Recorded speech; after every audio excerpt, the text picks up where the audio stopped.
Doc on the Run. We help injured runners run. My doctor said I can't run because I got a running injury. Does that make sense to you? Well, that's what we're talking about today on the Doc on the Run podcast.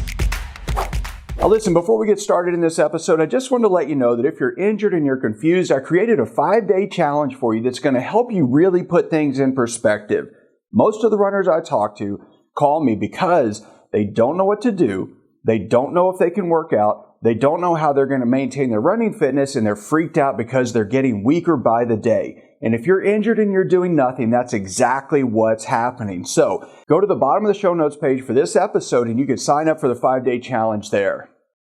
All right, now today we're talking about whether or not you can't run just because you got a running injury. And this is a thing I hear all the time from injured runners. They call me because they're frustrated because they're runners. They got a metatarsal stress fracture or plantar fasciitis or a plantar plate ligament sprain or Achilles tendonitis or something else. And the doctor said, well, you got an injury because you were running, so you can't run. That makes sense, right? You can't run. You got a running injury. It's an overtraining injury. You got it because you ran too much. Well, that's sort of true and it's sort of not true. The reality is that it's not my job as a physician to tell you that you cannot run.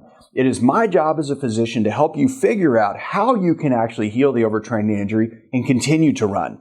So that's what this is about. And so when you go to the doctor and they tell you, well, you can't run, you got a running injury, so obviously you're going to get another running injury, you got to put that in perspective. And the first thing that I do with runners to help them put that in perspective is say, okay, how long have you been running? And somebody says, well, I've been running for 34 years. Okay, you've been running for 34 years and you just got your first overtraining injury.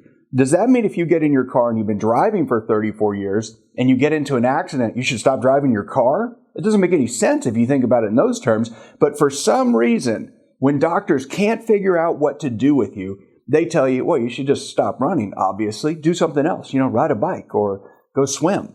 But you probably don't want to do that if you're a runner. And I wouldn't either. So remember, the whole trick with getting over any overtraining injury, the whole trick is really to just decrease the stress and strain to that injured piece of tissue so that it can actually recover and heal while you maintain your running fitness. That means you got to work everything else. So everything else that is not injured needs to be trained during this recovery phase. And yes, you can train and work out other structures while still letting that injury heal. So when your doctor says you got a running injury because you were running and so you shouldn't be running, just ask the doctor, have you ever been in a car accident? Do you still drive a car?